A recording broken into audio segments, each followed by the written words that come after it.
Hi, this is Tim of the 1916 Company. Welcome and thanks for logging on. If you love this watch or any of these watches, they're all in stock. Reach out to me just to start a conversation or inquire. Drop in at Team Mosso at the1916company.com for all of your watch pricing questions. So today we're launching a fascinating, unique piece. As this is not officially available from Omega, but when this watch was purchased at the Frankfurt Omega boutique, the original owner opted for a full factory mesh shark-proof bracelet. This is the Omega Seamaster Ploprof Summer Blue, launched in 2023. This isn't just a summer blue variant of the Ploprof. This is a completely different watch than the first two Seamaster 1200 meters. It's smaller, it's thinner, it's just as capable, and it's much truer to the 1971 Seamaster 600 Ploprof in design and even size. So the watch is still huge from side to side. It's 55 millimeters. That is the only dimension that remains, because what was 48 millimeters lug to lug is now 45, and what was almost 19 millimeters thick is now about 15.8. Those are big changes. The watch is in steel, and you can see that the crown structure has changed entirely. What appears to be the crown is actually a threaded collar that does not move. The crown now works like the original Ploprof in that it extends after you turn the collar, and then you set the watch using the crown that extends. And this is very different from the sliding pillar design of the first two Seamaster 1200 meters, the 2009 and the 2015. You also have the ability, as before, because it's the same 8912 movement, to set the hour hand independently. The only thing about this that really stays the same, the diving capability and the movement spec. The case is all new. Helium escape valve. Remember how it used to be on the shoulder of the case? Now it's a little bit further inboard because the watch is more compact in every way. You can even see how the case contours have changed, along with the contours of the release trigger for the bezel and even the knurling of the bezel itself. Now, the bezel was ceramic on the 2015 second generation of the 1200 meter. Here, it is actually made of sapphire, and it's blued and loomed underneath the sapphire. So it's a little bit like the inlay on the bezel of the original 600 meter, which was also transparent. We'll throw a loom shot up here. My camera's been on the fritz, so I'm actually lucky this works. But you can see that everything is well loomed on the dial, and that the bezel's bidirectional winding, but only when you press the release trigger. We'll jump back at the light on. Hopefully this thing keeps cooperating. But when you press the trigger, it releases the bezel. When you release the trigger, it freezes the bezel. One of the reasons this is now a much thinner watch is because they've gone with monoblock case construction. So the mid case and the case back are all one piece. Better for water resistance, and also makes for a much thinner watch. Okay, that's all great, but the Summer Blue dial was a special from 2023 that debuted basically a bunch of different variants in the Seamaster collection. There were all sorts of summer blue dials across the Seamaster line. The Ploprof is the most interesting, though, because it's the only one that was completely redesigned as a watch. It looks like the other 1200 meters, but it is not. So still coaxial master chronometer, anti-magnetic shock resistant, 1200 meters with the helium gas escape valve with the time zone hour function, 60 hours of reserve versus 2 barrels, and then this happened. This watch is supposed to be delivered on a strap. And in fact, if you run the reference for this watch in our inventory, you'll find it on Omega's website with a strap. But the buyer at the Omega Factory Boutique in Frankfurt asked for a bracelet, which you can see is satinated, steel to match the case, and features an incredibly deluxe clasp that has a push-button slider with a huge adjustable range, plus an all-or-nothing fold-out extension. And I will tell you, 7 times out of 7, 31 days of the month out of 31, I would take the watch as the buyer spec'd it on the bracelet. Not only will you save hundreds of dollars, maybe thousands in the long run by not having to buy straps, but it just looks the part. If you love the summer blue on a bracelet, you won't find it like this on Omega's website. You could see just how short it is across the wrist. 45 lug to lug is like the lug to lug of a Datejust 36. So while the watch is huge down the wrist, it's short across the wrist, and you can really see it from that angle. And unlike any previous 1200 meter Ploprof, it's also shockingly thin at under 16 millimeters thick. That is a cool watch. This is also a cool watch for those of you who don't like big, thick things. In 1998, Patek Philippe launched the first ever Nautilus that was complicated by something other than a date. And this, the 3710 reference, is a very different kind of jumbo. It's still in the 3700 case, being 40 millimeters in diameter, with monoblock construction, unlike the 5711, which is a three-piece case. This is the original monoblock. The case back and the mid-case are one piece, and the bezel clamps down through its wings the way Gerald Genta intended it back in 1976, but he didn't intend the dial to look like this. In the mid-90s, particularly with the 3800 mid-size from 1996, Patek was playing around with Roman numerals on Nautilus dials, and so this one got those. And not only did it get those, but it got a smooth dial that does not feature the lateral ribbing of a typical 3700 or 5711. So it's a smooth matte black dial with Roman numerals all in white gold and a unique power reserve complication that was only ever used on this model. Now, not every power reserve is the same. This one is interesting because both the scale and the hand move as it winds up to its 48-hour automatic winding power reserve. Inside, we have caliber 330 SC IZR, and this unique power reserve features a moving scale and a hand as well. A very cool and unusual aesthetic, and it's a little bit weird because it's over the hands, but it's slightly off-center, and it demotes the Patek Philippe name and city of origin down to 6 o'clock, which is a very different look for a Nautilus. You'll also realize that compared to a 3700, this has center sweep seconds, and you better believe all of that is real tritium patina. So this thing is the real deal, and you can see the lug bevels are intact, the link shoulder bevels are intact, the case is in excellent shape, a very rare model made from 1998 through 2006 when it was discontinued. A really cool milestone piece, different from any other Nautilus in aesthetic, and with a unique complication. It is automatic, it's powered by the 330 base, which is Geneva hallmark, free sprung, it's Patek through and through, but the monoblock case means you don't see it. That's okay. The watch is easy to wear too, as these older jumbos for some reason feature bracelets that are just a little bit less rigid, and so you could wear this watch on a wrist. Let me put it on right side up, but you can put this watch on a wrist that's only 14 centimeters circumference and it'll wear well. My wrist at 16 centimeters wears beautifully. This is a really cool piece, and somehow to this day it's retained not just its original tritium dial but the tritium hands. Those are the pieces that most often get replaced, and yes, there is a quick set for the date. I tested. Oh right. Here's a bit of a trial balloon, guys. Bianchet, out of Le Chaux de Fonds, founded in 2017, a young brand that has, for some reason, inspired more recent questions and queries than any other brand going. So, obviously, Bianchet is going for the RM look and the RM market. The difference is the pricing is luxury car, whereas RM pricing is luxury house. So automotive versus real estate, this is a much more affordable watch.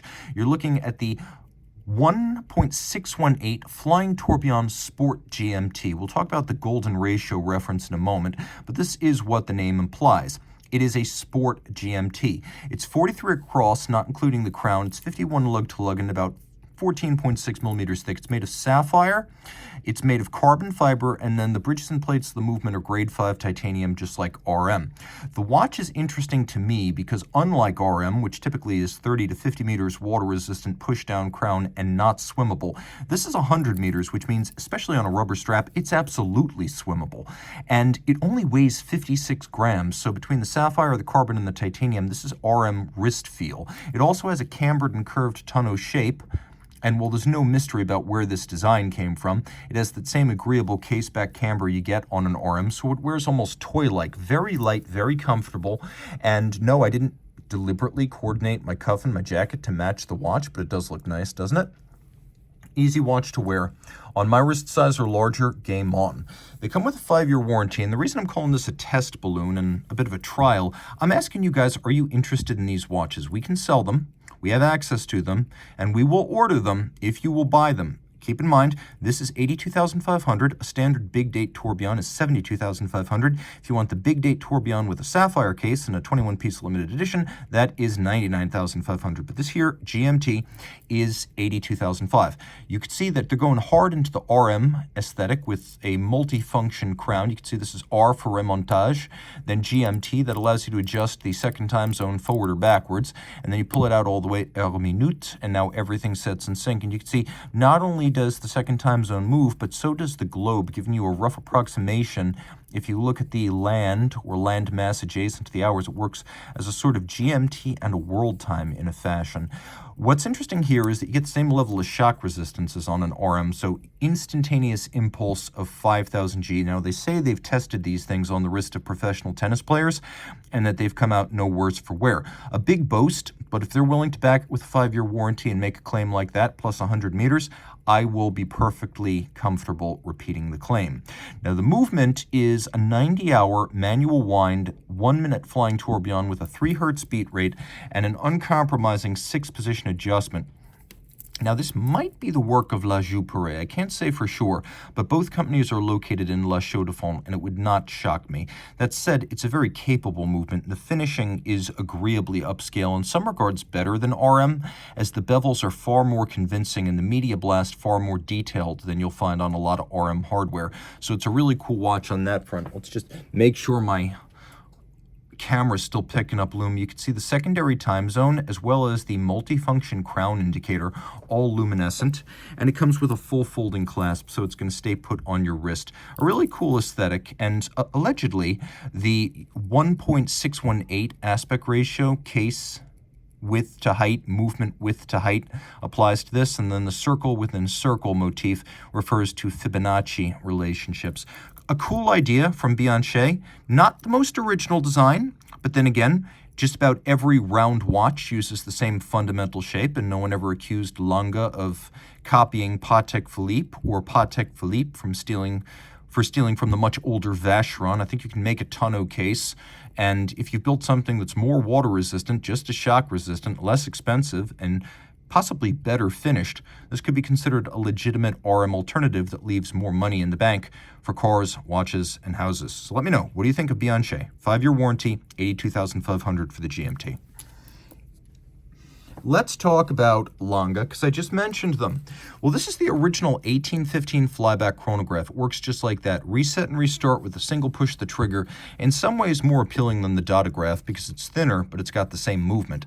So this watch is about 11 millimeters thick, and you can see a 39.5 millimeter white gold case. It's got the blued alpha hands and the pulsometric scale outboard that people loved so much from the first generation 1815 Flyback chrono that was made from 2004 to 2008.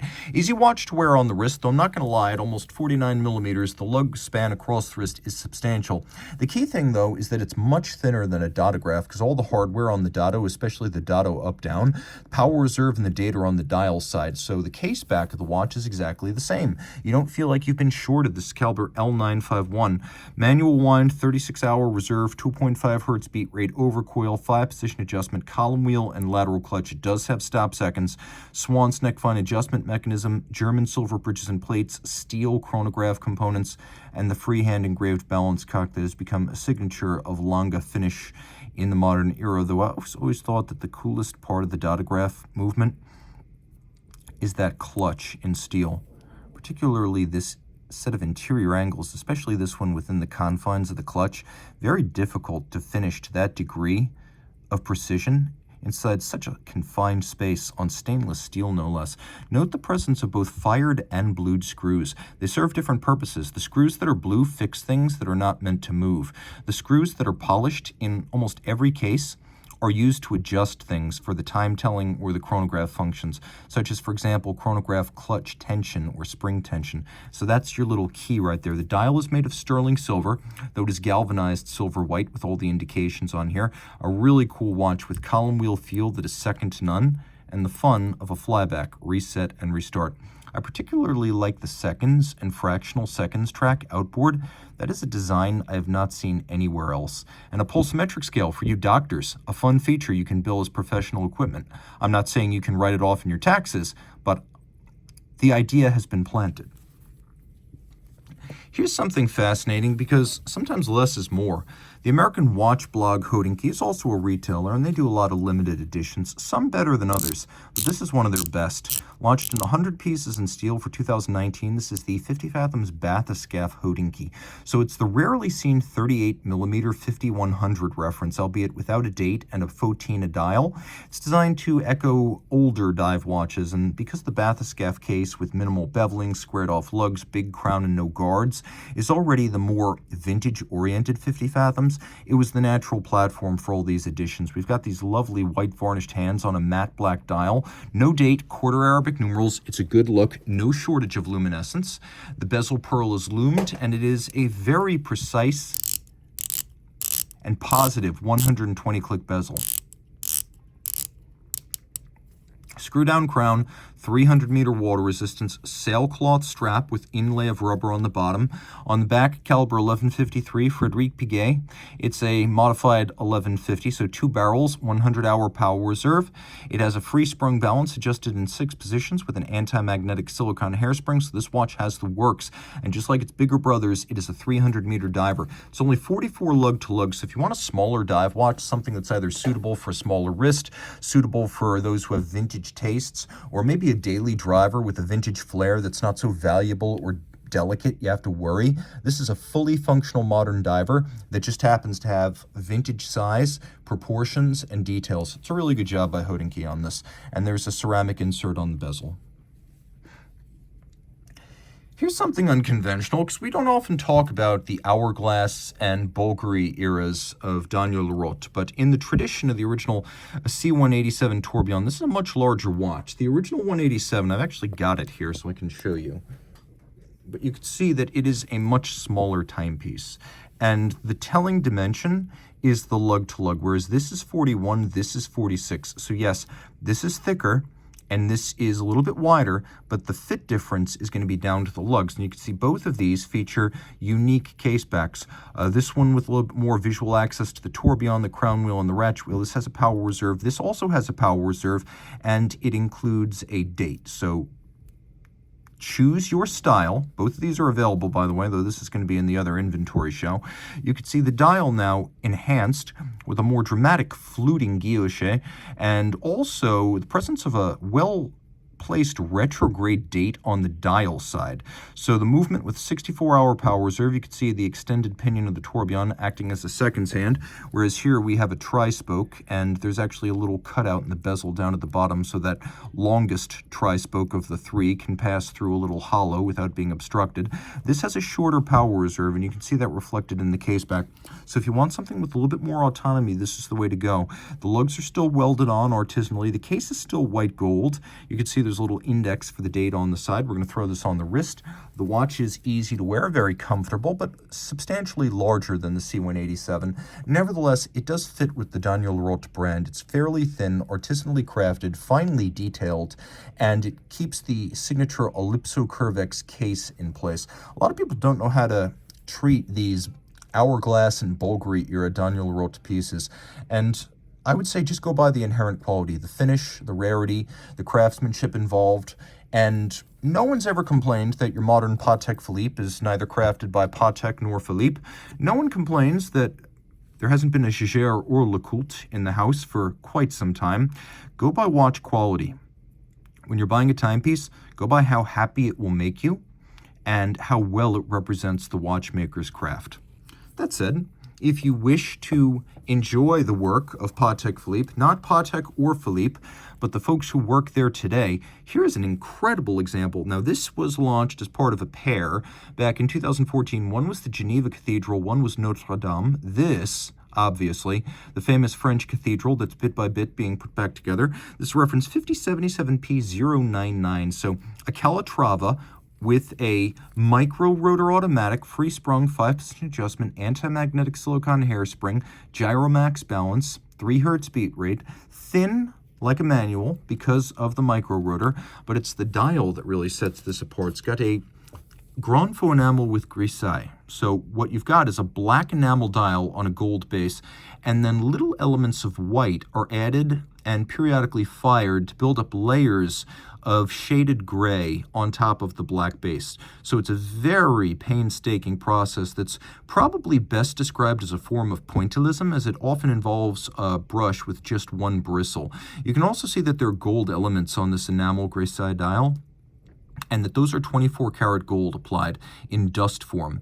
You could sort of see what I'm saying when you look at the spire atop the cathedral, how it's really a form of pointillism. And so this dial is built up from innumerable applications of a light-colored enamel to the point where the gargoyles, wings, arm, texture, volume, it's really quite pronounced and impressive. The watch is not large, at about 46 millimeters lug to lug and well under 9 millimeters in diameter. It looks broader than it is because the strap hasn't been broken in and it's still quite stiff.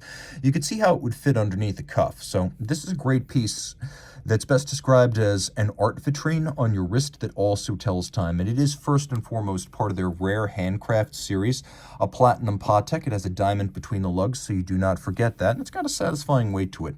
A really cool watch. On every level, this is the heart and soul of Patek Philippe. Not a Nautilus, not a high complication, but an example of a brand at the top of its game that can do it all. So sometimes I like to finish with the most impressive watch. I almost feel like this is going to be a finish that includes the most impressive watches, because this Amadeo cased Bovet 7-day tourbillon has two different sides, and it can be worn on either side. It also turns into a pocket watch as well as a desk clock, and there's a gold chain that comes with this 39-piece white gold limited edition that allows you to turn it into a pocket watch, just like this. That pulls off, the chain snaps in, it converts to a pocket watch. When you pop open the bezel, it releases the lower strap. We'll just finish the conversion here. And that acts as a prop so that it can function as a desk clock. So a double-sided watch, a desk clock, and a pocket watch. It's 44 millimeters in diameter, and it's made of white gold. And you can see that the reversed, I guess you could call this is probably the obverse, because it has the primary hands as well as the extended pinion of the tourbillon that bears the second's hand. So this is all scrolling in volutes, a Fleurier, and sometimes known as a banknote scroll. You could see it's not just engraving, it's also a hammered texture, individual peened divots applied thousands of times. You could see that the dial is entirely engraved, right down to the text that's featured. Bovet, out of Moitié, Switzerland, the only watch brand I'm aware of that builds its watches in a restored castle, run by an enlightened despot named Pascal Raffi. They can make every part of the watch, within, without, the movement, as well as all the craft arts, and they have no advertising, impressively. This is a 7-day manufacture tourbillon, 3 hertz beat rate, 52 joules, and you can see that the tourbillon bridge on either side is mirror finished with anglage on the edge and fired blue screws. Deeply impressive and charismatic. We have real sapphires here. This is not Cartier. Those are not spinel. And so this is truly a work of art. Micro-mechanical engineering. You can see it's got a power reserve for the 7-day manual wind. But in addition to the micro-mechanical engineering, it is also a work of art to rival the Patek that you just saw. Not just the engraving and the peening, also the roselay, the guilloche of the dial. This watch has it all. Guys, if you love what you saw today, reach out to Team Mosso at the 1916company.com for purchase and pricing details.